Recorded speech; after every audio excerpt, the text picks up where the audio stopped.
Recently, on a podcast I listen to frequently, I heard that breakfast is the most important meal of the day. It's true. The host, a very smart sounding person, reminded me just how important it is to get the day off to a good start with a big, healthy breakfast. And as a kid, I loved cereal, but kind of turned away from it as an adult because, I learned that it's full of sugar and junk and all that stuff you really shouldn't eat, certainly not for the first meal of the day anyway. But as I also heard on that same podcast, just like the Chicago Bulls, I'm back on my cereal swag. Because check this out, Magic Spoon cereal has 0 grams of sugar, 13 to 14 grams of protein, and only 4 net grams of carbs in each serving. There's only 140 calories a serving. It's keto-friendly, gluten-free, grain-free, soy-free, and low-carb. And you can also build your own box of your favorite flavors, such as cocoa, fruity, frosted, peanut butter, cookies and cream, maple waffle, blueberry, cinnamon, plus the newly reformulated honey nut flavor, which, to top it all off, has only 1 measly gram of sugar in it. How's that for a lineup of selection choices for you to have every single morning? Go to magicspoon.com/nodunks to grab a custom bundle of cereal, and be sure to use our promo code NODUNKS at checkout to save $5 off your order. And Magic Spoon is so confident, baby confident in their product, it's backed with a 100% happiness guarantee. So if you don't like it for any reason at all, they'll refund your money, no questions asked. Remember, get your next delicious bowl of guilt-free cereal at magicspoon.com/nodunks and use the code NODUNKS to save $5 off. Thank you, Magic Spoon, for sponsoring this episode.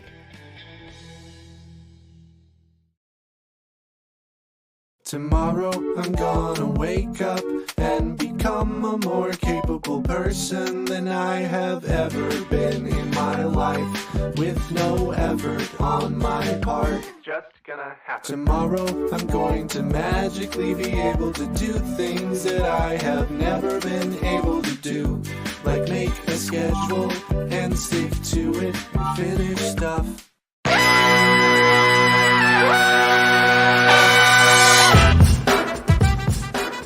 Good morning, sweet world, and welcome to the No Dunks podcast on the Athletic Network. It's Thursday, April 21st. I'm J.E. Skeets, and alongside me here in the yard, that's Tass Mellis. What's up, everybody? What's up, Tass? We got a top shot hot boy riding high this morning. It's Trey Kirby. Hey, yo. The international man of mystery, taking it to the max, Lee Ellis. Lily. And last, certainly not least, no, super producer JD. Hello. There he is. Here we are. Shout out to the stream team joining us live right now on YouTube. Subscribe, like, comment, share the show. Do your part. Go to nodunks.com too if you want to get your No Dunks merch. Getting very, very, very close to releasing some new t-shirts as well as some new jerseys. Those are coming down the pipeline. So go to nodunks.com for that stuff. Email in your NBA questions to nodunks@theathletic.com. And, of course, follow us across all the social media channels. I'll be honest, guys. I had no idea with which game to start with today. I really didn't. I think you can make a fair case for all three of these. But in the end, I wanted to rip the Band-Aid off, cry our tears, and then move on to the joyous Bulls win and the Celtics-Nets game that we'll get to later. So we'll start, Tassie, with Joel Embiid hitting a 3 in overtime as the 76ers beat the Raps for the dominant 3-0 series lead. Homer. Your team just got bamboozled. You Homer. Bamboozled. Says the guy that had them devouring the other team. Well, I had the devouring part. The nerve right? of this guy. I had it around the wrong way. Fucking That's nerve all. of you. You're already pissing me off. But yeah, Tass would be with a monster 3 there with about 2.5 seconds to go in overtime. He splashes it. Biggest shot of his career. And the Raps are in some trouble. Oh, yeah. You want to go back to the first game of the night? I want to go back to earlier this season. This is what should have happened with the Toronto Raptors this season. Freddie All-Star should have never played in that All-Star game. He should have pulled a Jimmy Butler and said, no, thank you, because ever since that game, he hasn't been right. Goran Dragic should have been convinced to be on this team. Do you see that slog of an offense yesterday? Well, did you see him for the Nets yesterday? He would have helped out so much. That guy is scoring like crazy over there. And what is Marc Gasol doing in Spain? tending to his tomatoes, making sure they're not bruised. He should be taking bruises from Joel Embiid in the lane.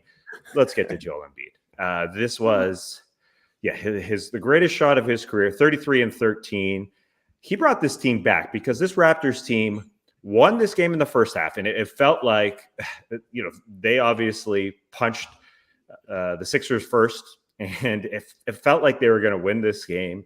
I'm about to cry some tears over here. But Embiid came back. Embiid's third quarter was obviously phenomenal, but then he showed the whole arsenal at the end because the Raps didn't put their foot on the throat of the Sixers. You saw some amazing Embiid shots. That spin at the free throw line in OT, that was Akeem-esque. Just the dexterity of that dude, the footwork, the big block on OG earlier in the game, the big jam in the third. People want to talk about obviously the game winner and that there was no inbounder in front of Danny Green, which was kind of odd. So Danny Green, an easy pass. There was no obstacle in the way to give it to Joel Embiid. And that was strange because there was a miscommunication because Fred VanVleet went to go be in front of the inbounder like every other time an inbound happens. But Nick Nurse said, no, get under the rim. There's 0.9 seconds left. So that's just where you should go because we don't want to lob. Obviously, an incredible shot by a 7-footer. And I don't care if Doc Rivers came across the midcourt line to call for a timeout. If the refs can't hear him, I think he should be able to go wherever he wants. I don't care if there's a coach's box. Is that how you want to win the game, Toronto Raptors fans? A coach getting called for a technical foul? F that noise. They lost the game earlier. Of course, people are going to point at Achua's missed 2 big free throws with 25 seconds left in regulation, but he had a great game. 20 points, 9 of 11. If you want to be a Raptors optimist, young Achua showing out in a playoff game against the Embiid, got to be happy about that. Or people point to OG Anunoby missing that free throw at the end of overtime. But come on, let's be an optimist. 28 points, great game for OG. Where they lost this game was Fred, going back to his second half of the season. He had 3 shots in this game. He only had 12 points. And Pascal Siakam, if he's an all-NBA player, he hasn't been that in the first 3 games. And obviously in the second half of game number 3 here, he had 12 points at half, and he didn't score in the second half. The Raps played a great game, but they needed their stars to be star-like. Fred's kind of got an excuse, but he's getting beat up on the defensive end too. The knee obviously is not helping there. Tyrese Maxey is blowing by him, and Siakam just wasn't himself. So I think that's where they lost the game, and Embiid just stole it at the end. And I don't feel terrible about it because it's like the Raptors didn't play their best game, and the Raps just weren't there in the end. Skeets, not sure how you feel about Embiid doing that, but he was the best player, so I didn't mind seeing that dagger of a shot in a way. Like you said, he did all the work there in the third quarter. He had that 12-point burst, and it got them back in the game. The Raptors outplayed the Sixers in the first half. It was nice to see on the first Philly possession, they actually doubled Embiid on the block. They forced a turnover. They created a lot of turnovers in this game. They did speed up Embiid at times, but as the game went on, he just showed like the difference maker of having a guy that's playing at an elite level. I mean, he's playing at an MVP level, of course, over the last 2 seasons here. He just took over the game. Absolutely took it over, and then they're right back into it. And they hit that huge shot, huge 3. What a weird whole sequence there where, they have a shot there. It's tied. I guess it's Precious, right? That pokes the ball out. It goes basically right to half court. And then the whole Doc running over to scream timeout. I mean, he saved it. He really saved it. Who knows like what happens if it goes double overtime, whenever, who wins and stuff like that. But like just to give them a chance, hell of a call by Doc. We shit on him all the time. We are always perplexed with some of his decisions. He's blown 3-1 leads, so now he can blow a 3-0 lead. I'm excited about that. But it was just amazing. He gave them a chance, and then the play call there. Tobias Harris says he set the greatest pick of his life. He wants the credit for the shot. That's like me in our pickup runs when I set a good pick for Trey Kirby to score running into the lane. I'm like, hey, give me some credit for that big pick there. But yeah, he splashed it too. I mean, it wasn't lucky. There was nothing. Just it's amazing to see a 7-footer just smoothly turn around and basically in a second knock that down. So yeah, I didn't love his celebration. I think Trey pointed out on Twitter, turning it into a little Reggie Miller with the spin jumps, but had to feel good, Lee, like exercising some demons, of course, having lost a game 7 there in that barn before. And, now they'll see if they can close it out here. Yeah, Embiid, obviously great. And I think he actually is embracing the physicality because the Raptors are trying to sort of just give him as many bodies and as much attention physically as they can. And he's enjoying it. And that's great. That's what you want him to see. It's basically like these guys, not one person can slow me down. A couple of guys make it harder for me, but he's still too big and strong. And he's pretty agile as well when he gets inside there. So that's great. As for the Raptors, I thought their offensive execution in the fourth quarter and overtime was awful. I thought they just horrible. Why was everyone in love with the right wing 3-pointer? OG had a couple out there. Fred had one. I think Precious, I believe, had one as well. And they were missing by a mile. But it was also like they were eating clock. The ball wasn't moving around. And then it was just like, okay, whoever's got it with 3 seconds to go, fire away here. OG hit a 3 in overtime. That was a lucky one as the clock ran out. But other than that, that's where I sort of felt the Raptors let this game go. I mean, obviously Embiid was the star here, but the Raptors didn't put any pressure on that defense of Philadelphia. They just sort of stood around. So Nick Nurse has to take some of the blame for that, but also it's on the players. It's on Fred. It's on Pascal to be like, all right, we have to move and create something and take better shots than just guys firing away from deep. So that was a disappointing loss here for the Raptors. Obviously now the series is virtually over. Mathematically, the Raptors are still in it, of course, but they can't just continue to do this. In game 2, they started off better, played a better sort of 12 to 15 minutes. This game, they played better for at least 3 quarters, but winning time came in the fourth quarter and overtime, and the Raptors were very, very bad executing at both ends of the floor. Yeah. Your best player can't take 5 shots, miss them all, not get to the free throw line in the final, 30 minutes basically of the game. I'm talking about Siakam in an elimination game at that, really effectively an elimination game. He was horrible. I think Zach Harper had a tweet. I couldn't agree with it more. It looked like Siakam was dribbling a football all night. No long. handles. It was so again, and I've gone to bat for this guy for months here on the show saying he is all NBA. He's deserving of an all NBA selection. But Tass, you're right. He hasn't played like that in these last 3 games, especially not in the second half last night. And I went back again this morning because I don't know why I wanted to do it to myself, but I watched all of his takes, all of his misses, and in the second half especially, you can just play so far back up off him, and he was settling. I mean, it was an open look, but he just couldn't even come close to hitting it around the free throw line. That's all they did. They're like, he couldn't go by Danny Green. He couldn't go by Shake Milton because his handle was sloppy as shit. And then Embiid on him or Tobias, they just sort of would back up, go ahead, take that little jumper there around the free throw line. And it was Clank City. So it's just a brutal game from him. OG played well. Precious played really well. Gary Trent Jr. played all right, coming back from the shits or whatever he had going on and hitting shots. But your star players in Fred and Siakam, I mean, it's amazing they're almost in this game, Trey. Yeah, Tass nailed it. The role players played perfectly fine for the Raptors last night. Getting 26 from OG. He's been consistent in these games so far, but 24 points combined from Fred VanVleet and Pascal Siakam. That ain't going to cut it against the Sixers team that is obviously motivated against the Raptors. I think Embiid has had this series circled since probably about 2019. That's why you hear him kind of calling out Nick Nurse after every single game. You were complaining about the foul calls. Nothing to worry about in this one is what he said. That was impressive to see the Sixers pull that win off after not leading at all in regulation. Their first lead wasn't until overtime, a clutch timeout by Doc Rivers. And then, like you're saying, Skeets, Embiid with a lightning quick release to be able to get that shot off. And they went to the replay and he probably could have gotten that off if it was 0.4 seconds left on the clock. He got it off so quick, a great call. And maybe a little bit too cutesy from Nick Nurse there to call Freddie away from guarding the ball on the inbounds play. Cause even VanVleet was like, okay. I'll just run to the back here. Suddenly you see Embiid flash into the wing. Money. Also, I mean, why is it even VanVleet if that's the case? If you're going to protect the rim, I can think of some other guys on the Raptors that might went under there. And then even if you're going to try and prevent an easy pass in on the inbounds, probably you go with someone else a little bigger task than VanVleet. But it was strange to see. Yeah, he was under the rim and he ended up being the closest guy to Embiid on the release, which was wild because Toby set the pick of his life. Screen assist to Mr. Toby.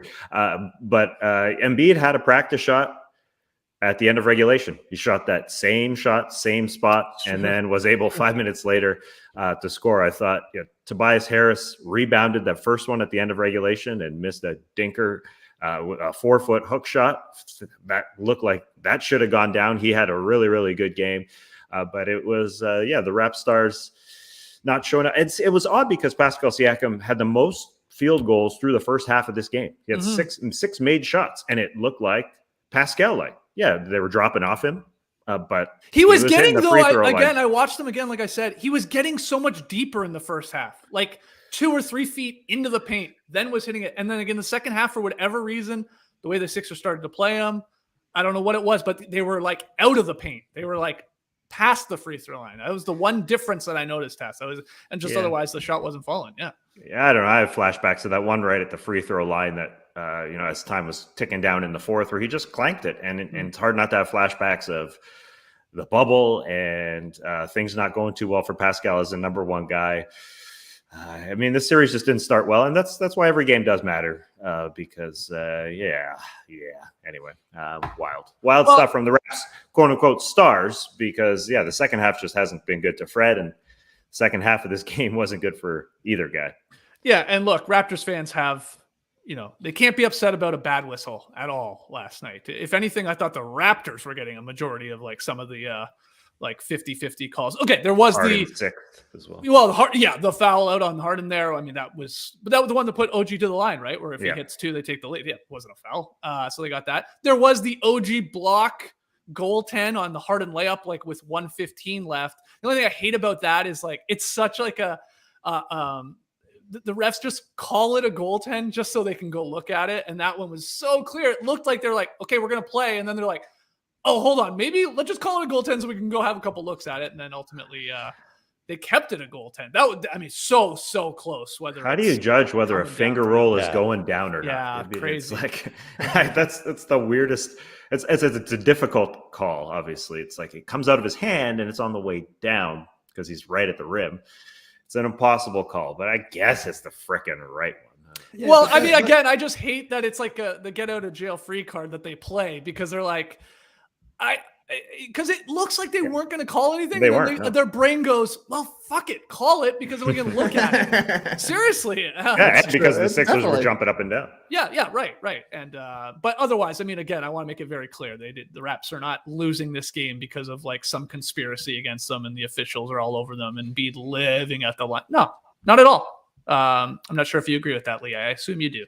I do. I hate referee talk because they've been outplayed, the Raptors. They've been outplayed through 3 games. Joel Embiid has basically said, all right, I am going to make you guys foul me. And he's doing that. And the Raptors don't really have any option because if you try to play him straight up, he's just going to get those little mid-ranges. So you have to sort of try to send him to the line and get physical with him. And it's okay, this is fine. This is working. So the refs have not done anything to influence a series. That goaltend, I don't love that call because I don't think it was. Even on review, I don't think it was. As far as I understand the rule, it's got to clearly be on its way down. And it wasn't clearly on its way down, even on the review. Anyway, they made the call. The Raptors lost. And honestly, they have to look in the mirror, as I said earlier, at how they execute in the fourth quarter. If Pascal's not got it, that's fine. But the ball still has to move. That's my problem. Is I hate it when teams' offense just gets so stagnant. And it's like this. You see the shot clock down to 7-6. And the guy's just like, all right, I got it. I'm just going to shoot and hope. And that's not a way to win close games. If Goran Dragic is there, they win this game. He's at 16 and 18 through the first 2 games with the Nets. He at least he's going to drive anyway. He's going to drive, I think, rather than just what you're getting out of the Raptors at the moment. Yeah, look, the truth is free throws to win it. Yeah, they did. I can't believe you haven't said that yet. This game won. They had this game won. Practice your free throws, kid. You had to have said it out loud. I had a tweet in the can ready. Practice your expensive throws, kids, because Precious only needs to hit one, and OG should have hit that one as well. But you had the tweet in the can that said, "Practice your expensive ones." Practice your expensive throws, kids. But I just didn't feel it. That's a good idea. You didn't tweet that one. That's pretty good. Just any other notes from this one? How about angry Danny Green there in the first half? Harden grabbing him by the neck. Relax, Danny. Oh, and Maxey as well. I thought they're going to start fighting him. I know. Why was Danny so upset? That was I know. Very weird. I'm not even sure we ever got a good replay at that, did we? What really got him so pissed off, Tass? Did they ever really show us on the broadcast? What snapped there in Danny? It was a weird one because, he was mad at the call. He didn't think he fouled him. And I kind of agree. I think there was a quick replay. I think his teammates trying to calm him down made it worse. Yeah. They kind of, brought attention to it. I don't think the ref was going to call anything until Tyrese and who was the other guy? Harden. Yeah. Tried to calm him down.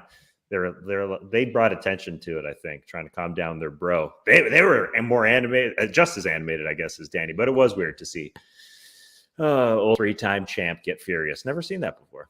I was having Brad Wanamaker flashbacks with George Niang, I'll tell you that. Guy felt like he played 90 seconds and he hit like 3 threes. So it's like, God damn it. Not Niang. And Maxey didn't have as great as game as he did in obviously games 1 and 2, but I thought, I think he scored right at the start of overtime. Picked his spots perfectly. Not a bad game by any means. Like, this kid's for real, man. He's contributing here in a playoff series 3 games in a row now, and they needed every point from him lately. Yeah. I mean, that's the thing. You don't expect him to have the 38 that he had in game 1 every single night, but he's not afraid of the moment. And again, his speed really gives him an advantage because no one can stop him. So he's in the lane in a flash. And then he's a good finisher around the rim, but he can also find, if you've got, those guys on the perimeter knocking down shots, then it's great if it is the Niang gang bang or if it's Danny Green, someone hitting shots. So he's good. I'm a big fan of Tyrese Maxey. I think he's going to be a good player. I will say, I thought Nurse's move of taking less guys or putting less guys on Harden and playing him one-on-one helped. Harden had some good baskets and he scored 19 and he kind of buoyed the team in the second quarter there for a bit. But I thought it did help. Rather than Maxey's 35, they each went for 19 and there was a little bit more attention on Tyrese Maxey. But when it comes down to it, Trey's right. I mean, free throws, blah, blah, for sure. I mean, that's and OG's toilet bowl. That went in and out, rejected. That was not a Gary Trent diarrhea. I was not going down the toilet. I will say too, in overtime, maybe this is something we're going to see here more because a desperation game 4. There was a couple possessions where OG was on Maxey, Precious on Embiid, of course, and the switch would come, and so then that's really OG on Embiid and Precious sort of like trying to move his feet with Maxey if it would go back to him, and it worked. They switched that. OG on Embiid, and they got 2 stops there in overtime. Obviously didn't matter in the end, but maybe something to watch in game 4. No team in NBA history has ever lost a series after building the 3-0 lead. You're going to see that over the next couple days. But what do you think, Lee? Is a gentleman's sweep more likely? Or is this like Embiid was telling Drake, it's an actual sweep here? Well, it's never happened, so it's going to have to happen. You can't come back from 3-0 down without being down 3-0. So maybe, I mean, no one saw when the Red Sox came back against the Yankees in 2004 and came back and, so it can happen. But no, I mean, the class of Embiid especially is really standing out, and credit to Philadelphia. I'm not walking away from my prediction where I said I thought the Raptors would devour them because I thought they would, and I'm not making any excuses for the injuries either. The Raptors just have not been good. Philadelphia has been much better and certainly deserving of this 3-0 lead. Yes, the Raptors, maybe they do get the game 4 consolation prize here, but very difficult to see them coming back, of course, and winning this series. Historically, statistically, has never happened and unlikely to occur here. Well, speaking of injuries there, I think I heard this right or saw this right on Twitter. Was Nurse saying basically Scotty Barnes is going to be playing in game 4?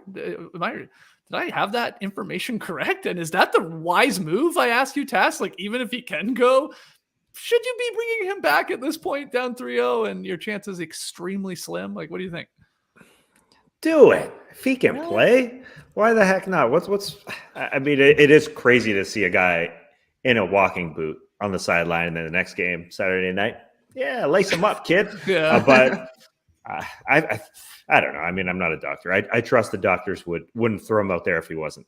Okay. I mean, they obviously could use every 4 possessions. He's the guy who's creating, don't you think? I mean, yes. Obviously they need him. But why not? But why? Like the worry is he's going to get injured again. I mean, yeah, that would be the main concern. You'd basically be playing them in sort of a pointless game, I guess, is what I'm getting at here. If you truly, hey, look, unless you're likely and you believe it's got to happen at some point in NBA history, and why not us? Damn it! You got 6 months to chill, kid. Look, hey, Lee, my Raps in 7 prediction.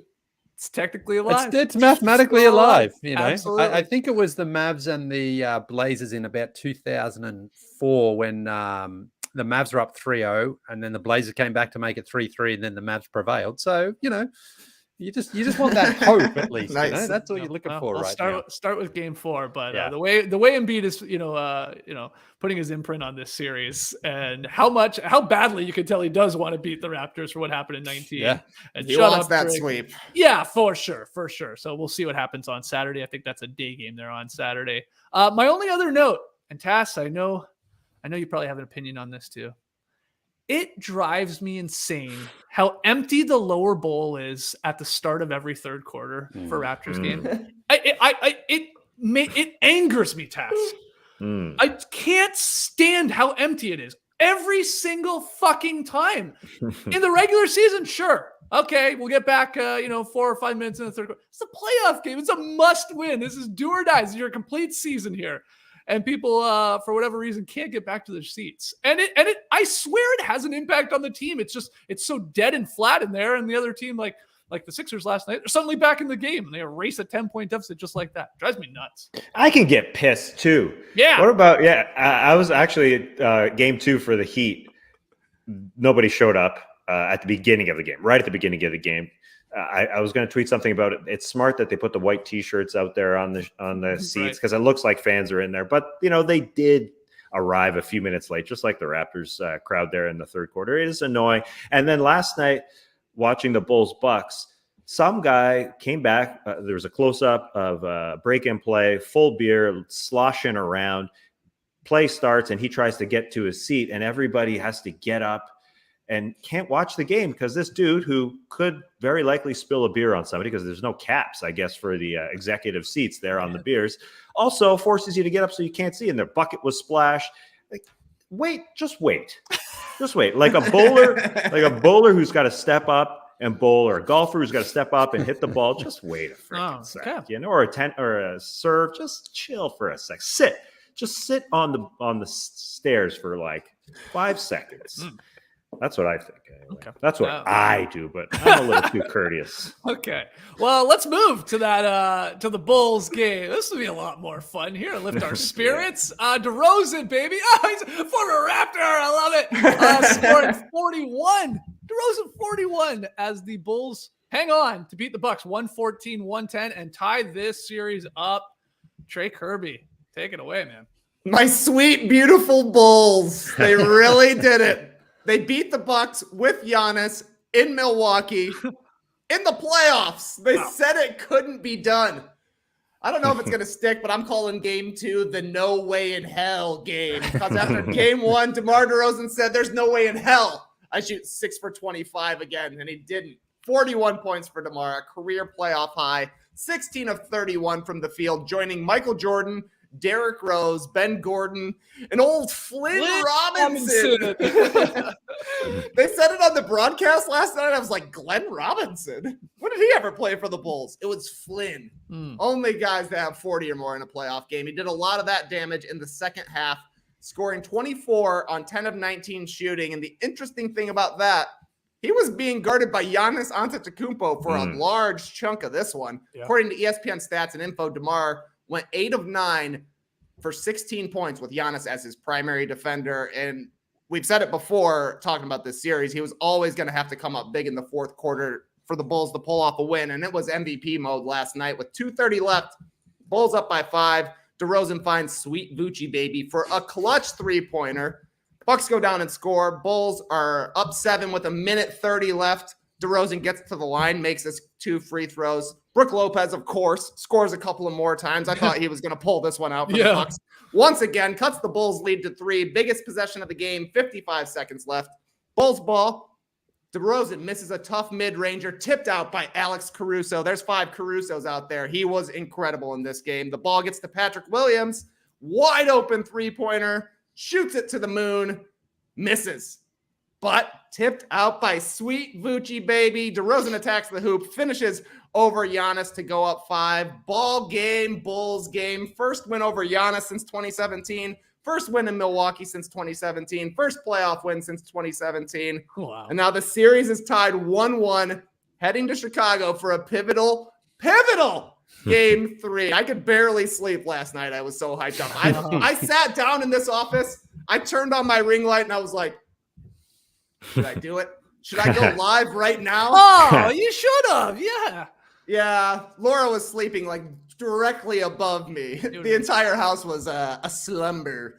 I didn't want to be ranting and raving like a maniac, but what a game. What a game to see. If it's only one win, it was a cool one. Wow. Well, hold on. I mean, the Bucks lose this game there on Wednesday, but even worse than that, they lose possibly 2 key players in the process here. Early in the fourth quarter, Middleton exits the game with left knee soreness after he slips awkwardly there in the middle of a spin move in the post. He's got a sprained MCL. Bucks came out and said that right away. He's undergoing an MRI today. We'll see, how severe it is. So that's huge because he started getting it going in the second half too. That was a full Ferris wheel experience.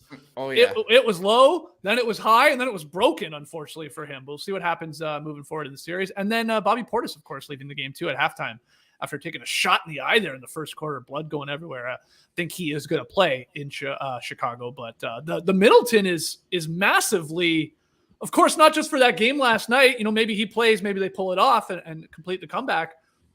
But if he's out for games here, this is a series, I think, between these two teams at the very least. Absolutely it is. I mean, Khris Middleton is huge for this team. He has been a massive playoff performer. He's had a few duds in there, but overall, he's had way better, bigger performances than bad games. So they're desperately going to miss him, depending on how long he's out for there. But the only thing is, I guess the Bucks have done this before where they tend to start off slowly. And look, maybe they overlooked the Chicago Bulls a little bit. I think that's probably fair to assume. They were like, they can't really stop us. Everyone was healthy going into the start of this series, and now they're behind.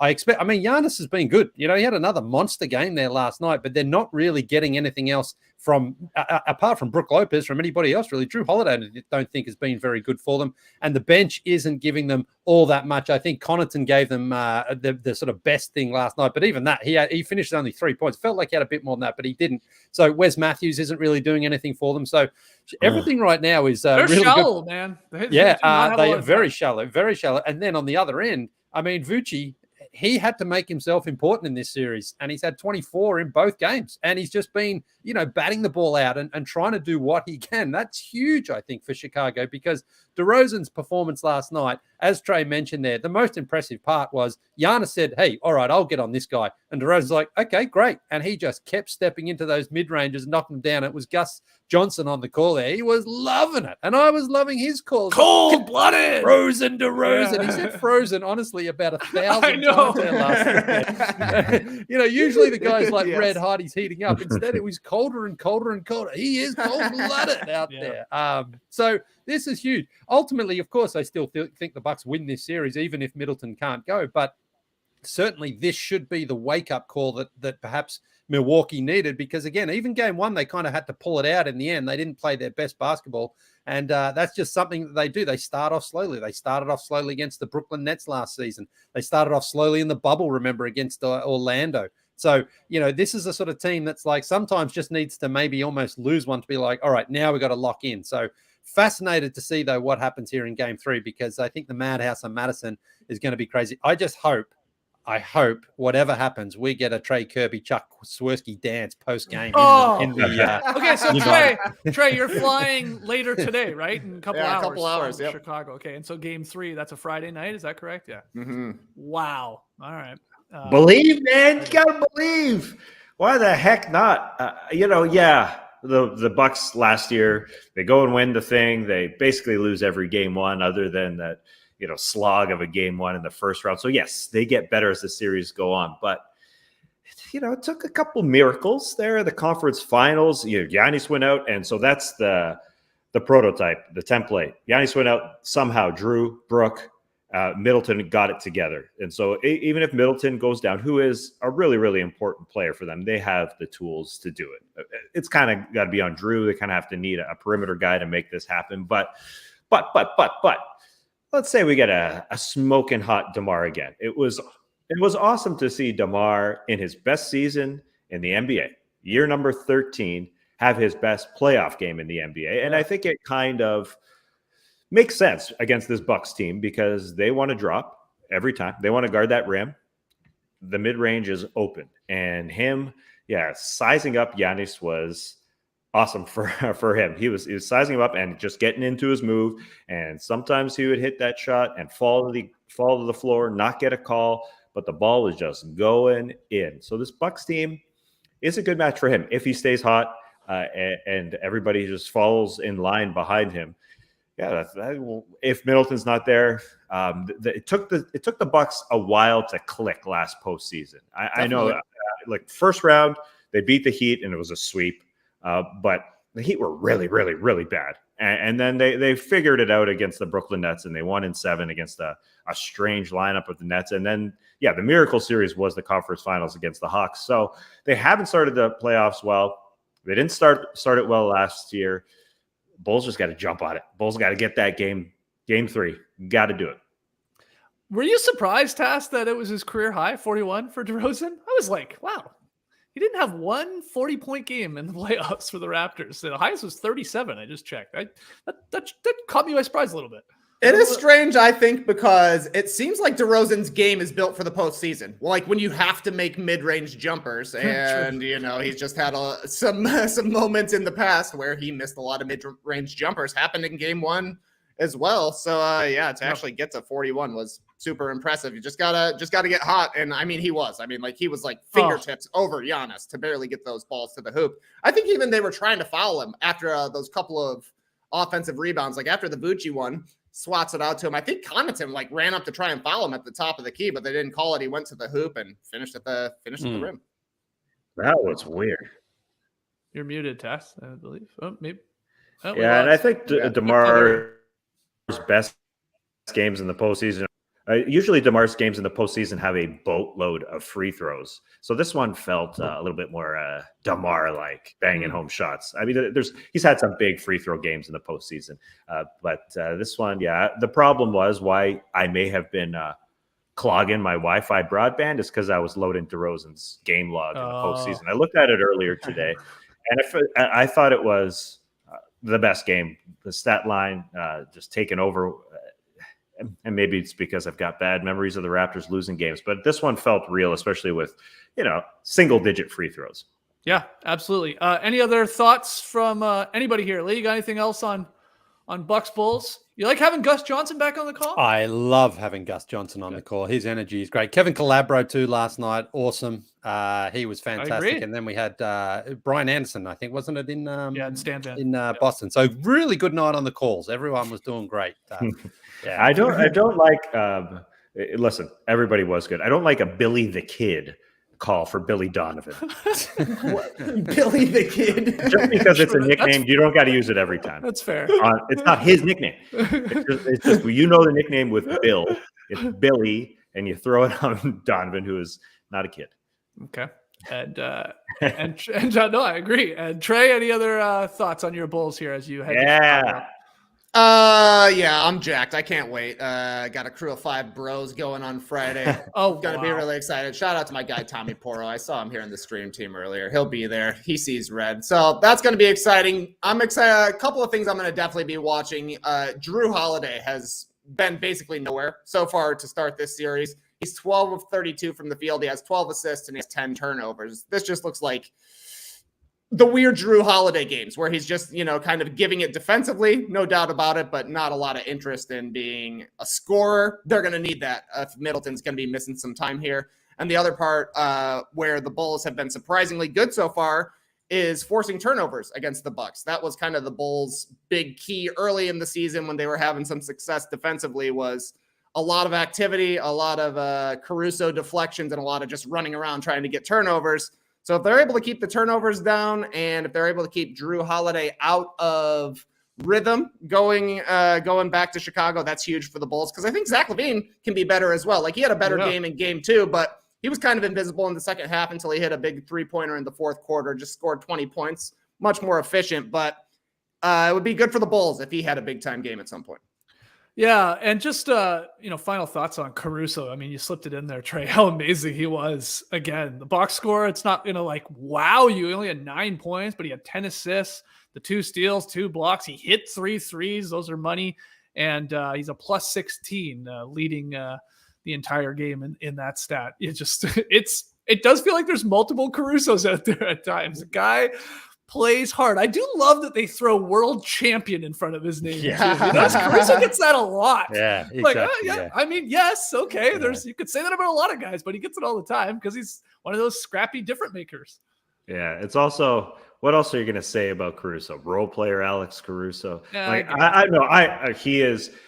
We throw a lot of lines, these little phrases for guys, but Alex Caruso deserves, coach on the floor, deserves the championship pedigree, all that crap. Yeah. If you heard him in one of the audio segments there, and he was talking about just doing stuff like keeping your hands back and stuff that helped the Lakers win the championship, and that's exactly what they need. I'm riding high. I'm looking forward to Friday night.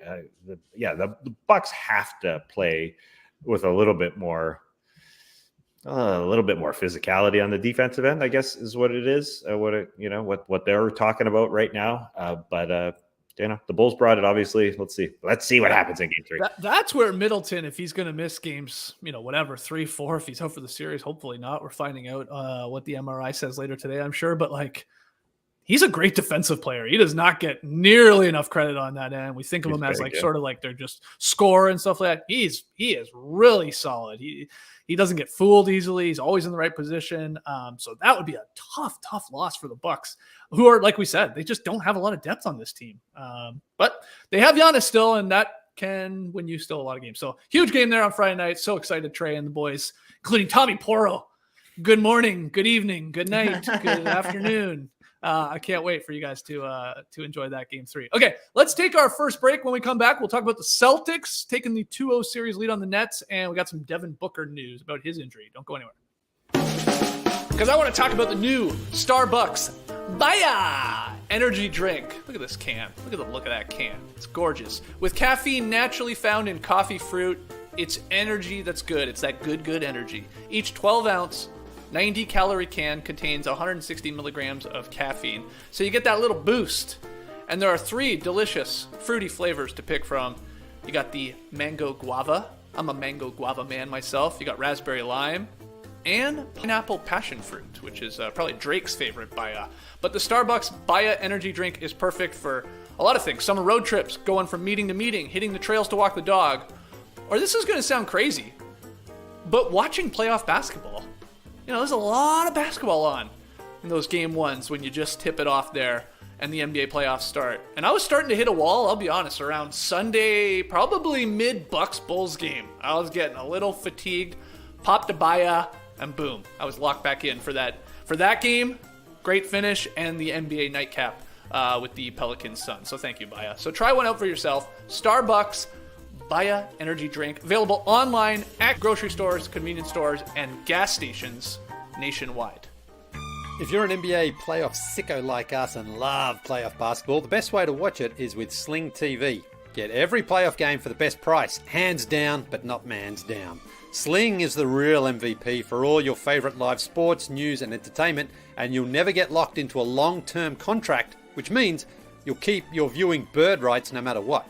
While other guys charge you more for less, with Sling, you can watch all the sports you love, including every playoff basketball game for the best price.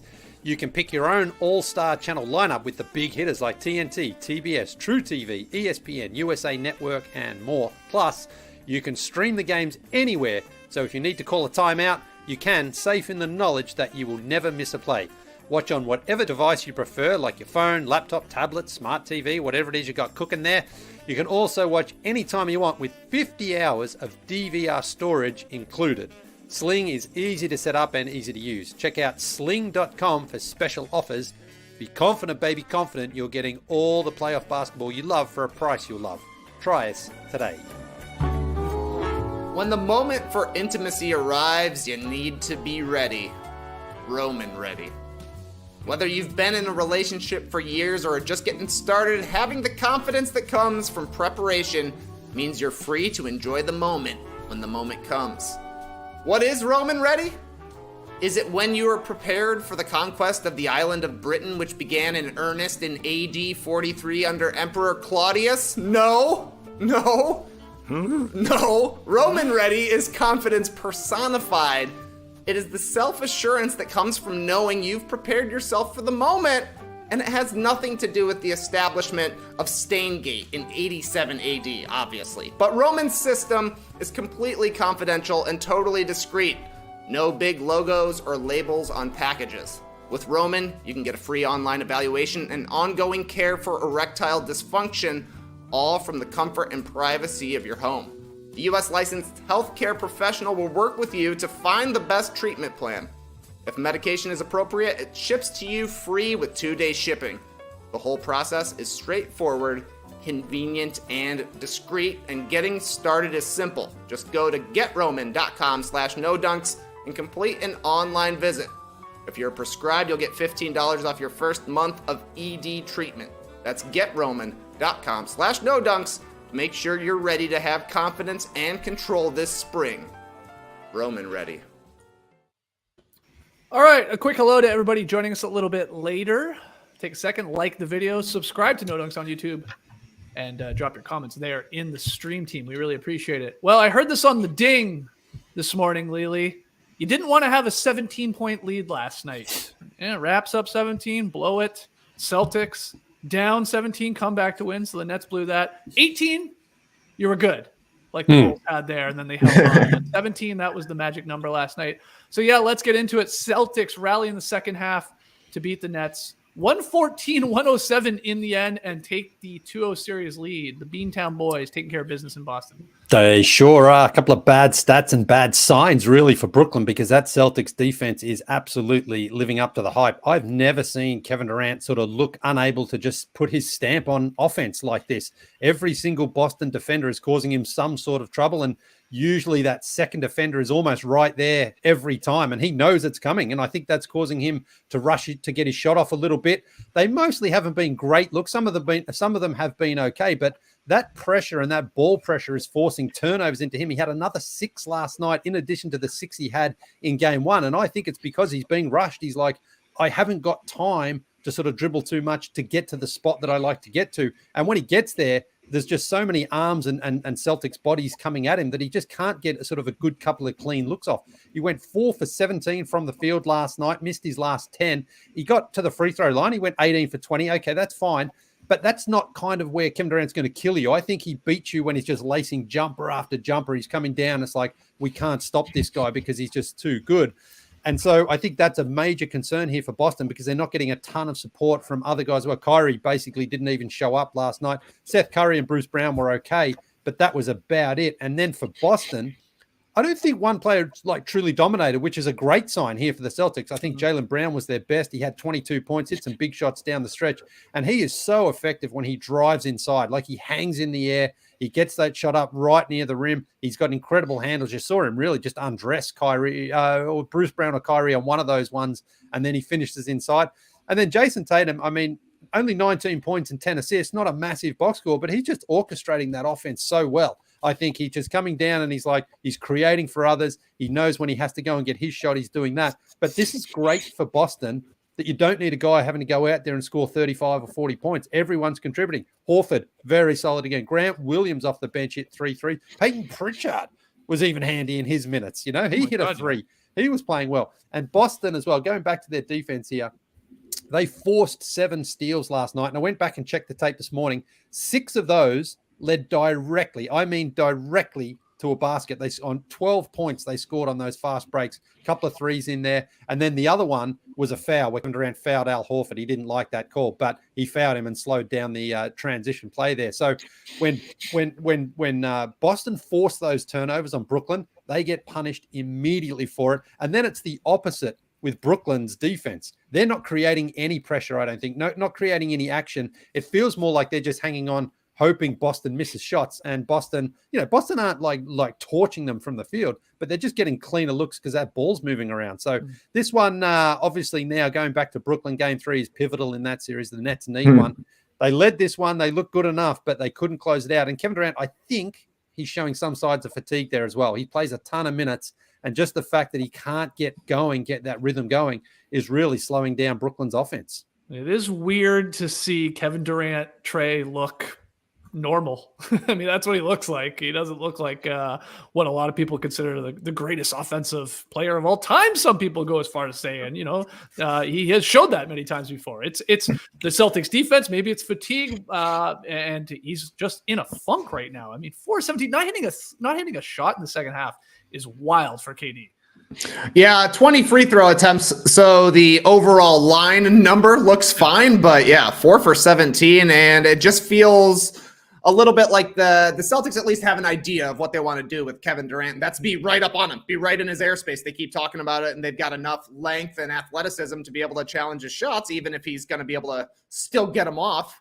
But he's got a hand in his face almost every single time. So really, really impressive by the Celtics. This was a team that we were calling too many soloists early in the season, and just an incredible ensemble victory last night. Played 8 guys, only 13 minutes for Derek White. He was the only one who didn't score in double digits. 10 for Pritchard, I thought was huge. 17 for Grant Williams, a perfect night. 6 of 6 from the free throw line, 3 of 3 from 3, and then another 2-point make as well. I thought he was massive on defense, especially in the first half of this game. That was impressive. And then to get offensive production from Daniel Tice, like is big time as well, I think, because I think that's for as much as the defense might fall off, missing Robert Williams, he's also a good passer and the best vertical threat that the Celtics have.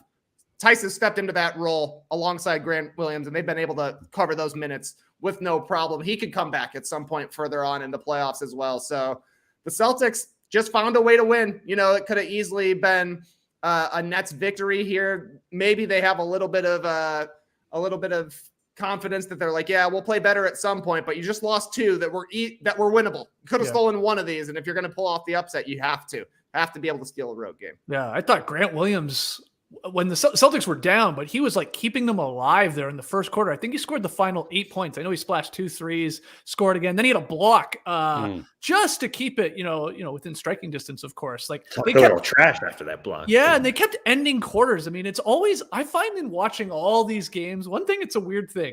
If the team is up, but the other team is trailing, if they can end a quarter, let's say the first quarter, and then it also happens at the half, which it also happened in this game, even if you're down, it's a hell of a sign, because it means like it's just the definition of like hanging around, give yourself a chance. And that's what they did in this one.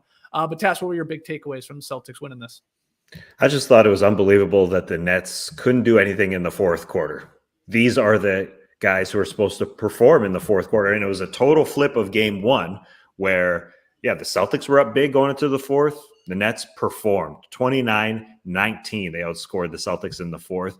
And then in this one, an absolute flip. I had to watch it twice because I just didn't understand what the heck happened on both sides of the ball. Because if you only score 17 points as the Nets did in the fourth quarter and you gave up 29, you just got absolutely spanked. It had to happen on both ends. And on the defensive end, their backcourt is just too small, and the Celtics started picking who they wanted. When Tatum got on the floor about 10 minutes left, he got an easy switch on Curry, backed him down, set up Brown for a 3. Next possession, Jalen Brown's turn, got Irving on an island, went through him and scored. Next possession, Tatum got Irving on his back, set up Pritchard for a 3. Next possession, Brown picked Irving, spun through him and scored.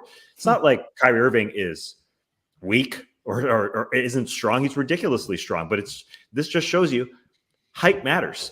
And even though people will say, they don't play defense anymore. I mean, these guys were trying to play defense, but literally the Nets don't have anybody on the perimeter that's tall enough. Obviously, Ben Simmons coming back would be huge. They just released James Johnson before the playoffs because they thought Kessler Edwards was going to play and Nash isn't playing him. So they're really just, they're switching easily. So they're just trying to, play through it. And the Celtics were just scoring at will. And Durant knows it. He said it after the game. He said, quote, "They get in isolation situations and we usually play 3 guards under 6'2", 6'3".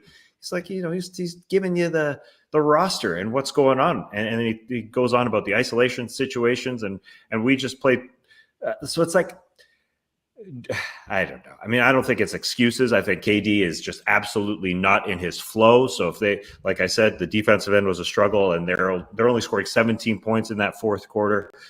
Durant, yeah, as you guys said, 4 baskets in this game, although he got to the line a ton, just has been taken out of his rhythm. He got open shots in the fourth looking back, but they just rattled in and out. And, they're obviously the Nets are a little bit predictable and it started to look a little bit like last year. But listen, the Celtics just play incredible defense. And I thought the 50-50 balls were big too in the fourth quarter. It's like the Nets weren't up to the task. There were some weird plays where Kyrie had the ball in the baseline, no one around him, and could have passed out, but just waited for a double team to come, and Tatum just smacks it off his leg and it goes out of bounds. So everything just went the Celtics' way, while the Nets, just totally off. Durant hasn't looked this way in a long time, probably since he was a member of the Thunder. People, pointing out the 3-1 loss to the Warriors, and I guess, but it was strange. Peyton Pritchard had as many points as Durant and Irving combined in the fourth quarter. That just doesn't happen in basketball. I mean, I don't. And Nash and his first line was, we haven't had many minutes together, and I guess that's what it kind of looked like in the fourth quarter. Kind of just looked like a team that wasn't comfortable playing together, but they looked so much better in the fourth quarter of game one, and just were rattled when they were up. Like as you were talking about there, Skeets, they were up going into the fourth. They had the lead, but just couldn't find the bottom of the net, and were easy to pick on defensively. As Lee was talking about, the Celtics didn't have an incredible offensive game, but they're just picking, okay, we'll go at you, Kyrie. Okay, we'll go at you, Seth. And that was it. What do you think Nash does here, Lee, moving into game 3? This is what I'm fascinated to see, because like Durant he's getting the ball sort of in the middle of the floor, and then of course all the Celtics wings sort of like, sink down, run at him, and they're still quick enough to recover. So it's not like KD can pick them apart like by finding shooters and stuff like that. Does Nash try and put KD in different action? Do they put him somewhere else on the floor? Or will Nash just go, which I'm a little worried about, like, no, he's KD. He'll figure it out. That's what it feels like the game plan is. It's like, it's all right. And he might. I mean, would you be all that shocked if KD goes for, 45 in the next game? Probably not, but you may want to try some other things too, because this isn't working against this Celtics defense and the personnel they have. That's the thing. I think if you're the Celtics, it doesn't really matter, because you're going to live with, if it's Bruce Brown, who started off quite nicely last night. I know, Seth Curry's kind of weird too. I think he can be much more effective, but he seems to have like a good little spurt, and then that's the last you see of him. Obviously, Kyrie, if he has another sort of explosion like he did in the fourth quarter of game 1, that's going to help. But yeah, you're going to try to do whatever you can for Kevin Durant. But again, if you're running a screen, that other Celtics defender, no matter who it is, and Robert Williams is potentially coming back at some point here as well, it feels like they're capable of at least causing Kevin Durant trouble. There's no weak link on that defense. Even Al Horford at his age, he's still coming out. He's covering very, very well. And they're all just getting up in KD's face. And he's like I was saying earlier, he's rushing into those shots because he's like, there's no one here that I can pick on who's got the weakness to slow their defense down. So that's going to be tough. You just have to hope that Kevin Durant gets into that sort of transition or rhythm where it's like, okay, this is before the defense can even have a chance to set up. He can get into some of those threes or slice inside for those little mid-ranges that he can knock down. Because in the half court, it's just working for Boston right now. But it's a fascinating series. I mean, Brooklyn were 1 second away from winning game 1. They led most of game 2 here. But Boston has just been the better, consistent team in those crucial moments, and that's why they're up 2-0. But, man, that crowd there last night, the atmosphere, that's a tough place to play. Kyrie, I just think, was like, I don't want to be here tonight. Like, he was like, let's just go back to Brooklyn and see if we can get a couple of wins at home. Yeah, he seemed to be lacking the fight that he had in game 1 for sure. And, we even saw the moment where he checked out in the first quarter, I guess, right? Late in the first quarter, I think it was. And you saw one of the assistant coaches clicking, tapping on the watch. You can have, the sun is set here in Boston. You can now get some food, and he came back out. He was eating a banana leaf. He must have been pumped. Smart. Very smart. Very, a lot of tennis players eat bananas as well. That's right. So, but it didn't work though. So no. You know. Yeah, it didn't. Who else eats bananas? You got a full list? Basketball players, tennis players. Yeah, Australian rules football players eat them as well. Joggers do, don't they, Skeetsy, too? Yes, I think long distance runners like to have them. So yes. I saw actually. You can almost say athletes. Yeah, that's right. Yeah, and humans. I saw a toddlers. I saw toddlers love them. Yeah. Yep. A runner the other day, Skeetsy. She had 4 water packs as she was running around with.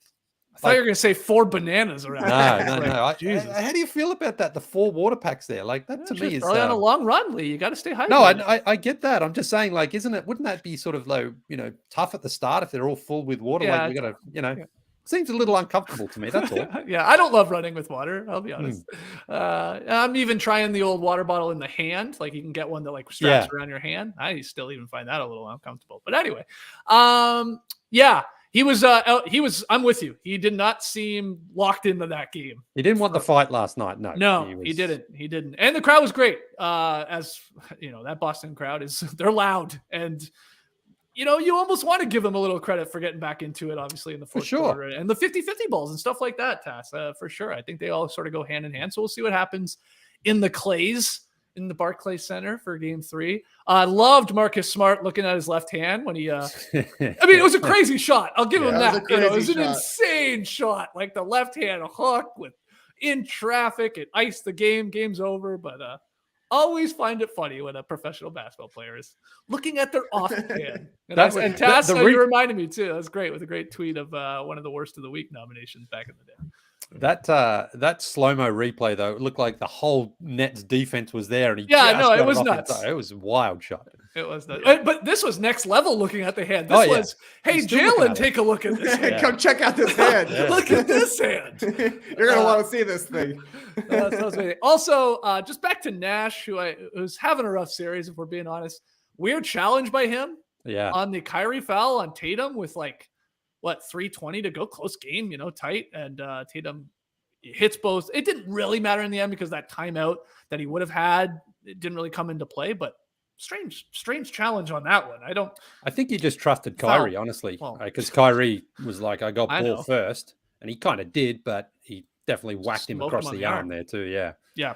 That's really all I have on this. It's setting up nicely for the Ben Simmons save us. Imagine they're down 3-0. Bring Ben Simmons back in a Game 4 elimination game. That would be the only thing that could make Ben Simmons saga even stranger for it to last an entire year and he comes back for an elimination game. It'll happen probably. It is weird. It is weird that he would immediately help them just being on defense and dribbling the ball. He would help them so much because of the roster moves they made, as I said, dropping James Johnson. But Game 3 would sort of make sense. I don't know. I don't know if it happens, but it was wild. Yeah, the Nets played 3 quarters and then just couldn't finish the game out. All these roster moves. I mean, Dragic was their leading scorer at half with 16 points. A guy they picked up off the scrap heap. He made 7 shots in the first half. He called his team out after game 1 after he tried to inbound it under his hoop and no one came back.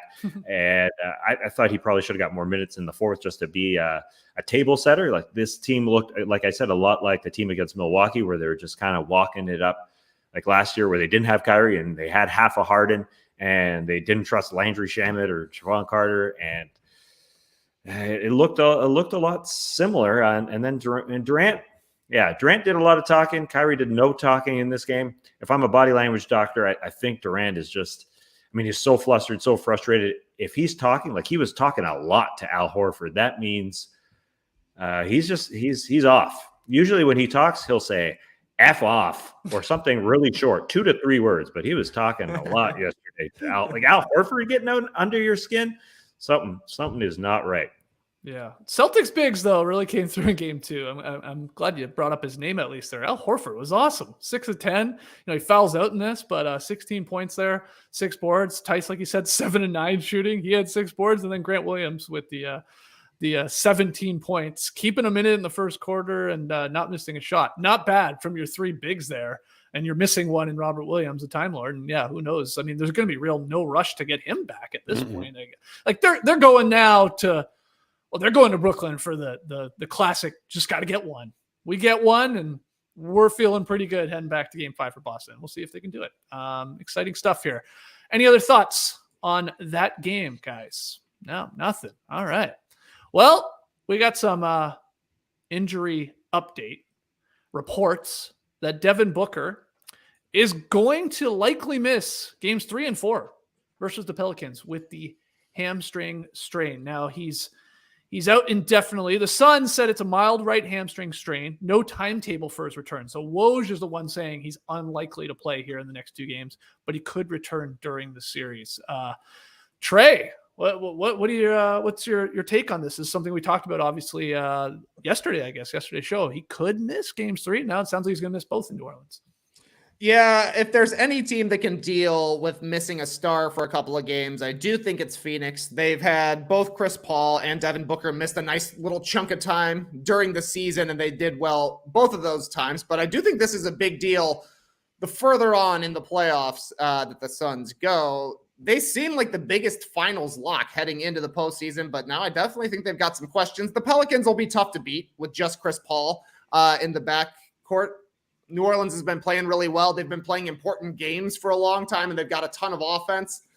But it seems like the Suns would be able to take that series with a hampered Booker. And if he's out for games 3 and 4, to me, likely it really means that he's out until the Suns are in a dire position. If they happen to lose game 3, maybe they accelerate a little bit to come back for game 4, but they'll play it pretty safe, at least in round 1. The bigger question will be when he returns, exactly when he does return, how he looks when he's back, and then also if this hamstring injury lingers at all, because they're going to need him for sure starting in round 2. And then you look at James Harden. He played through a hamstring injury last year. He looked like a one-legged man, and it's still a concern a year later for Harden. So with the Warriors looking like the Warriors, with the Grizzlies having a nice bounce-back victory against the Timberwolves as well, the Timberwolves are even looking okay. Like, they're going to definitely need Devin Booker back to be a title contender once again. The good thing, I suppose, is that they're calling it a mild strain, and it definitely seems like they're going to be using an abundance of caution here with Booker, but it makes things a lot more interesting in the Western Conference, I would say, between the Warriors start and this Booker injury. The conference finals berth feels more up in the air than it has probably this entire season. Yeah, I think that's probably fair. I think the Suns, Lee, went 8-6 without Booker this season. So, fine, not amazing record, obviously, with the amount of games they won this year. What'd they get to? 64, something like that.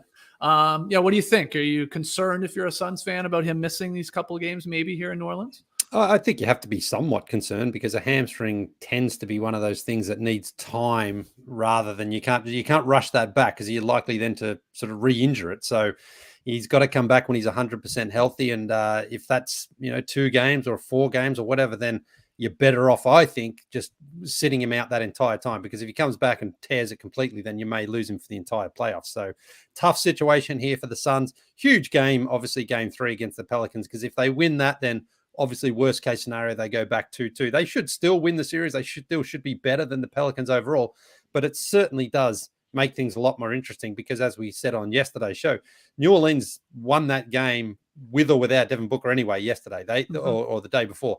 They outplayed them, and they're going to be feeling very, very confident. So I'm excited. I mean, it does, it sucks whenever there's an injury, but it sort of does create a little bit more intrigue anyway to see how they handle it, how Phoenix goes from here, and whether or not the Pelicans can just test them and drag them out to a 7-game series here.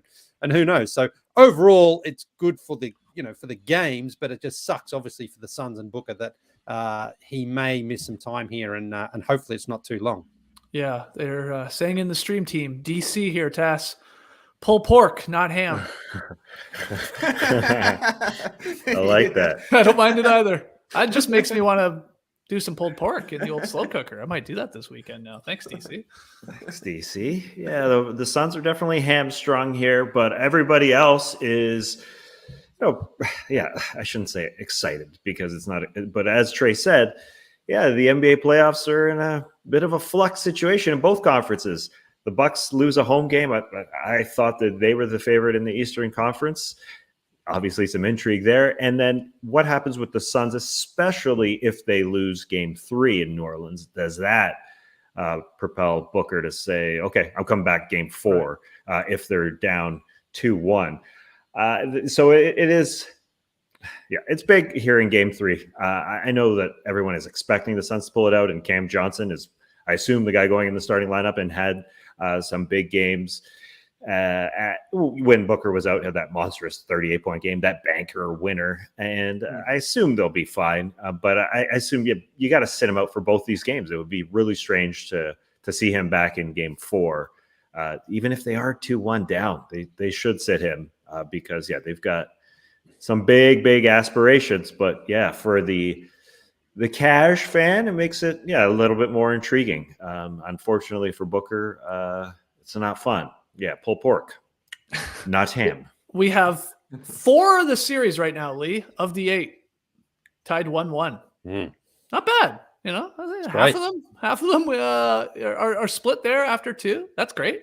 And then the other ones, of course, 3-0 in 76ers over Raptors case, and everybody else 2-0 right now. But we'll take a final break. When we come back, we got tweet of the night, and we'll look ahead to tonight's action. 3 games on. Once again, 40 games and 40 nights continues. Don't go anywhere. I am ready. I'm ready to have something to look forward to, ready to get on a plane. For my man Ryan Seton's wedding this fall. Very, very exciting. And how am I going to plan my look? Well, the website that has all of my measurements stored, ready to make my custom fit for the occasion. Indochino.com. I set that up forever ago, and it was easy, and I can just jump in, add my customizations really, really easily. Everything customizable on Indochino.com for everything you want to wear. You may ask, being that Ryan Seton was a Canadian Junior Bowler of the Year, is it a bowling-themed wedding? Are you going as a pin, Tass? Will you and Danielle be going as a 7-10 split and stand really far away from each other? No. It's not a costume-themed event. It's a wedding. And just because he likes bowling doesn't mean every event is a bowling event. It's just one of those things. The guy's a bowler, so everybody just asks, does he like bowling? Pandemic has really slowed down bowling lanes. FYI, he hasn't been practicing all that much. People sticking their fingers in balls, I guess, isn't all that sanitary, even though it's, a respiratory disease. They just really slowed down. A lot of bowling alleys probably closed down. Maybe. I don't know. Although I'm sure Indochino could pull something off bowling related because they have everything customizable, as I said. Maybe pins for your cufflinks. I don't know. Every piece at Indochino is made to your exact measurements, and you can customize every detail. Indochino offers completely custom-fitted suits, shirts, casual wear, and more at surprisingly affordable prices. Indochino suits start from just $429 and shirts from $79. This season, dress to impress on every occasion with Indochino. Get $50 off any purchase of $399 or more by using promo code NODUNKS at Indochino.com. That's $50 off a purchase of $399 or more at INDOCHINO.com, promo code NODUNKS. Hey, remember Saxx? Yeah, sure you do. We were talking about their life-changing underwear a couple of weeks ago. Well, Saxx is back, baby. And this time they want you to know about their sports-specific styles. My kids have seriously gotten into working out, and I told you about how Lincoln was busting my balls, pun intended, about my weightlifting regimen. More specifically, how lacking it was. So while we were on holiday, I jumped into Lincoln's training schedule. Big mistake, man. I put in 4 days straight with him. Leg day, push day, pull day, and then leg day again. Wow. And I could not move for the rest of the trip. My entire body completely wrecked. Like I could barely lower myself onto a toilet. It was that bad. Every single muscle. The only part that didn't hurt, my balls, of course. That's right. Because luckily I was smart enough to be wearing my Saxx Kinetic HD underwear with advanced version of the Ballpark pouch, which provides incredible stability to your bits and pieces. Kinetic HD is great for the gym and heavy workouts because it's made with a light compression mesh for max muscle support. And for workouts that are a little less serious but still intense, you've got the Volt and the Hot Shot. Hot Shot, my favorite because, I ride the Peloton all the time. And it's made with a cooling fabric that literally boosts your body's natural cooling capacity. I love wearing them on the Peloton because, along with my balls, I also want to protect, how did Trey refer to it? Big Chuck D, Charles Dickens. That's right, protecteth my Dickens. If I'm wearing a substandard pair of underwear, sometimes there's some unpleasant rubbing, friction, heat, if you will. Not with Sax. Take advantage of our special offer today. So head on over to sax.com/nodunks and get 10% off plus free shipping using promo code NODUNKS. That's saxx.com/nodunks and promo code NODUNKS for 10% off and free shipping. All right, back with the boys here. Start wrapping up today's show. We'll get to tonight's games, make some predictions, things to watch for. But first, tweet of the night. Tweet of the night. Wow. Twitter. Yeah, tweet of the night. I've got tweet of the night. Somebody got a little cute in the dock overnight because I didn't have tweet of the night last night. As you know, I have COVID, so I called it an early night last night. I went to bed before 9. I didn't even watch Survivor until this morning. And then Tass slides into the DMs this morning and is like, hey, man, you cool with tweet of the night? And I'm like, WTF? What? Anyway, so a little scrambling. Oh, come on. Why couldn't you do tweet of the night, Tass? What was going on? I'm a Friday tweet of the night. Yeah, sometimes you're just not feeling it. Things got changed up last week in the rotation, and just because people were in and out. I'm always a Friday tweet of the night, man. And don't act like you do tweet of the night before. You always do it the second before anyway. That's true. You're just more upset that I couldn't send you a tweet for tweet of the night because I didn't know it was you. Yeah. Usually I get some help, but not today. But that's okay because right there, front and center in my timeline was a tweet from our man Flea, the one of the greatest bass players of all time. Now listen, his team not in the playoffs. And he wasn't tweeting about basketball. He was tweeting about a breakfast mishap. And here it is. Just dropped my phone into a plate of scrambled eggs. The eggs got all up in the microphone. A couple of things here. Is he having a Jonathan-sized breakfast? Because how many eggs are you having, Flea? Also, to put your phone down while you're eating your breakfast, Flea. Don't do what I did this morning, eating my breakfast, scrambling, looking for a tweet. Pun not intended there, scrambled eggs. But and also, are you throwing the eggs out after you drop your phone into your breakfast? No way.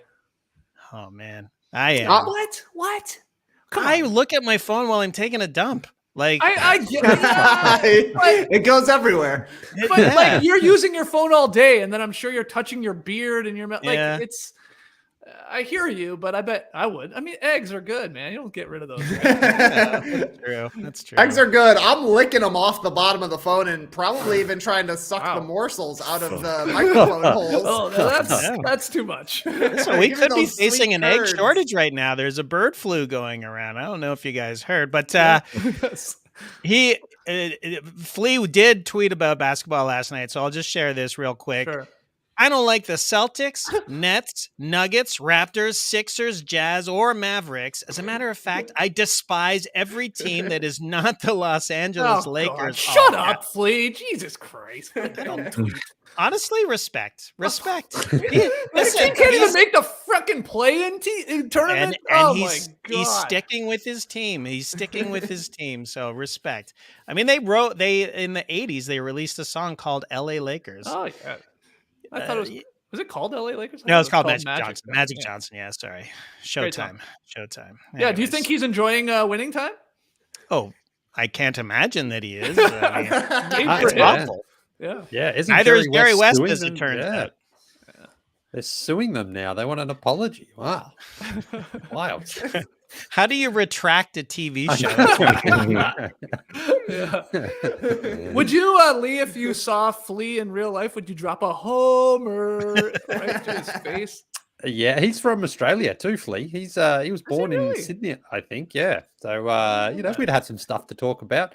I think he'd be better than old Anthony Kiedis when I saw him at the finals. Remember, I tried to get the photo. Me and Trey had the challenge of getting the photo, and Anthony Kiedis was walking past. I said, "Anthony, we're talking." I said, "Hey, listen, man, I do this show for NBA TV. I got a challenge. Got to take a photo with a celebrity. I'm not your man." And he walked off. Oh, wow. Wow. That's why I said that Red Hot Chili Peppers have got shit crowd interaction. It all makes Okay, sense here we now. go. Yeah. So I said, put your sock on, get down there. Yeah, you could have asked him to put the sock on. You could have taken a selfie down by Exactly, the a sock sock. selfie. Yeah. I would have taken a sock selfie with him for sure. No worries at all. See, I'm prepared. I'm prepared for that, Yes. So when you would have say asked me- sock selfie, you would get down to the sock as well. The two of you in 100%, a sock. 100%. Oh, interesting. I thought I would- Lee was putting his head down by the sock taking a selfie. I would have a sock on and only a sock on just interesting. to go there with Anthony. Because imagine that when we were doing the TV show and you said, "Did you pass your challenge?" I'm Oh, proud boy. to say yes, I did. And not only that, here we got the photo. Just be like, Amazing. All right. Well, JD, you killed it with those tweets of the night. Oh, thanks. Yeah. Thanks. And thank you, Tess, because Hey, now I Tess, don't have to good- do it tomorrow. Yeah, it's good. Oh, that was absolutely perfect, JD, because number one, the tweets were a fire, like a flea. So they're fire. But also, I screwed up and I blocked Jay in the chat just now. Okay. Or prior to tweet of the night, I spent the entire ad break trying to figure out how to unblock somebody, and your entire tweet of the night segment trying to figure out how to unblock somebody, and I just did it. Wow. Just Nice. this Welcome second. back, Jay. Perfect. Oh. It worked I know out. what you're wondering. Yes, we are comedians. Yes, Tess is a model. Oh, yeah. So you can now drop those comments. Was that same Jay? Yeah, oh, yeah. Block them again. Fucking block him. Get him out of here. I'm tired of seeing How do I this. block No, and that's a unblock different person? Jay. I thought it was the same Jay, wasn't it? I think we're talking about a Januski versus Oh, a my bad. Januski. Oh, my bad. No. Oh, Jeremy. No, it was Jeremy. It's Yeah, Jeremy. It Jeremy. is Yeah, okay, Jeremy. good. Keep Jay. Jay's cool. They Jay can is stay. good. All right. I'm not going to unblock Same. Jeremy, because then Jeremy will speak in class again. Oh, Speak in the chat again. nice. Now we're talking about it. Yeah. okay. Good one. Tonight's games, we got Grizzlies Wolves with the 7:30 tip. Hey, they got it on TNT. That's nice to see. That series tied at 1 game apiece in Minnesota. The Target Center is going to be going crazy. We got Mavs Jazz at 9 on NBA TV. That series also tied at 1-1. And then Warriors Nuggets is the late game where the Warriors will look to take a 3-0 lead. We'll see what the Denver Nuggets and Jokic can do and see if they can make it a series at the very least. Though a lot of people are not convinced after the first 2 games that that'll be the case. Who wants to tackle this first? Any predictions, thoughts, things to watch for? Have at it. How about a big line from Nikola Jokic? That's what I'm expecting tonight. I don't know if it means a win for the Nuggets, but a 40-point game coming from the presumptive MVP. Okay. All right. That's A new haircut from Jokic too. Looks a lot Yeah, I better. saw that, between yeah. games. really Mm-hmm. okay. I can't wait to see that later tonight. Tass, what do you which game are you most excited for? I guess is a fair question. Yeah, well, I'm most excited for Minnesota Memphis, just to see how the Grizzlies respond after winning a game this time. So I think the first quarter is so key in this particular series. I will say one more addition I want to make to the nickname possibilities for the death lineup. Yeah. Just one more. Okay. Poole and the Gang from No Dunks fan Anupam. I know it excludes everybody else. It's just Poole. It's like a little too much emphasis on the new guy. Right. But this is a new version. This is an entirely new version. And we kind of forget who was part of these original ones. So it's like there was Big Three plus Iggy and Harrison Barnes to start the death lineup. Then it was Big Three plus Iggy plus Durant. And so now I think you kind of need a new nickname. That's why I'm stomping for Poole and the gang. It's the Big Three plus Poole plus Wiggins, which you leave out, which is also fun. I love Wiggins, but and I think the Wiggins thing that can float, that can change. That could be Otto Porter. I think that could come in, even a Bielitsa, or back to Iggy. So I kind of like Poole and the gang. It's giving too much credit to Poole. Yeah, sure. With Hall of Famer Steph Curry and Clay and Draymond there. But okay, Sure. I mean it's unique, it's different. The one I'm seeing people running with is a Death Star lineup lately. So they're taking the Death lineup, turning it into a Star Wars vibe there. I don't know. Maybe JD wants to get back on here and chime in on that. Yeah, they had Death Star. I don't know. Hey, whatever. No, nothing Darth. The Darth Warriors. Yeah, we can just leave it alone. It'll come. Whatever. They've happens. played 11 minutes together. This is my favorite know. part. We Yeah. gotta get a lineup, dude. Okay. The Grateful Death lineup. They're based out of San Francisco. Wow. The lineups keep changing. They've only played 11 minutes, which is the average length of a Grateful Dead song. Okay, I like it. Maybe it works. Grateful Death lineup. That's not bad, actually. It's better than half the other ones I've heard. Lee, what are you watching for here tonight with these three games? Well, I am really interested in the Grizzlies Wolves series as well. Really not sure which way that one's going to go. I expect better performance from Minnesota in Game 3. They were pretty bad, and so we'll see. Ja Morant and the boys look like they're back in Game 2, but different story now. Pat Beverly's going to be fired up for this one on his home court. And also, honestly, it's a must-win for the Jazz tonight at home. It really is. It is. Interesting. If they lose this game without Doncic, I'm almost certain he's not playing this game. Maybe he's back for Game 4 there. They can't afford to be down in the series. They've stolen home court. They must confirm that advantage tonight. We'll see what happens. That's the weirdest series, I think. It's like, man, the Jazz have to win this series. Surely, don't they? Okay, so Lily is on record saying Jazz have to win Game 3 here at home tonight, or they're in trouble in that series. I actually probably agree with you. Very excited for Grizzlies Wolves. We got to see a big Towns game here. He's got at least an imprint on the game. Like he was made to really look invisible again in Game 2, like we had seen in the play-in. So he's got to bounce back. So I'm excited to see what happens in that one. We'll be back here tomorrow morning to break it all down. Well, some of us will. Our guy, Trey Kirby, won't be joining us for the Drop podcast because this guy is headed to Chicago for his own Game 3 with the boys. What are you doing tonight in Chicago? Any plans? Oh, my sister just moved into a new house, so I'm going to go see her new house, spend some time with mom and sis, and then with the bros on Friday, family on Saturday, the bros for the Bulls again on Sunday. I think they got a noon start on Sunday. You're going to both games? Well, I'm only going to Game 3 as of right now, but we'll see how things go Friday night. I don't know if the Bulls shock the world again. I could be enticed for a Sunday afternoon affair. Wow, when's your flight home? Or are you coming on Monday or Sunday? Late. I got like a 9:00 flight. Oh, okay. On the way home So on Sunday. Yep. Okay. Wow. Awesome. Didn't realize that was in play. Well, anyway, keep an eye for Trey Kirby. With your DVR, make sure you pause the crowd. See if you can find the big bearded one out there.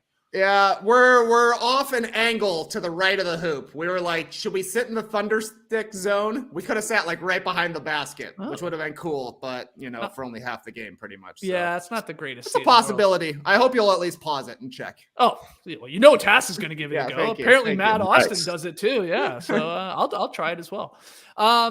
All right. It's in fact $5 to who the first person that can find Trey Kirby in the crowd. Okay, guys. Join us tomorrow, 10 a.m. Eastern, live here for the Drop podcast. You can join us on YouTube. Obviously, turn it into a podcast. And if you're a Survivor fan, join JD, myself, and Tass filling in for Trey this week to recap last night's episode 8 of Survivor 42. So that's on No Buffs. got its own YouTube feed, own podcast feed. So if you're a Survivor sicko like we are, join us for that. I think we're bumping up our start time around 2 p.m. Eastern here is the plan. I think Tass still has to watch it though, like you said. So I'll get it in. We better wrap this up. Email in your NBA questions to nodunks@theathletic.com. Follow us across all the social media channels at NoDunks Inc. Get yourself an Athletic subscription. Go to theathletic.com/nodunks, and we'll see you later for No Buffs. And if you're not a Survivor fan, we'll see you tomorrow morning. Until then, Clipper Bros. You heard it here first. Have a great time. Turn up. Love you guys. Awesome. Thanks for joining us. And remember, the Death Star at Disney is something to see. If that's what I saw, I think I did see the Death Star. Anyways, the Star Wars exhibit at Epcot at Disney. Whoa. Life-changing, if that's what I saw. Honestly. He's not sure that's what he saw. It is amazing. Embrace the day, people. You could stay. Ooh.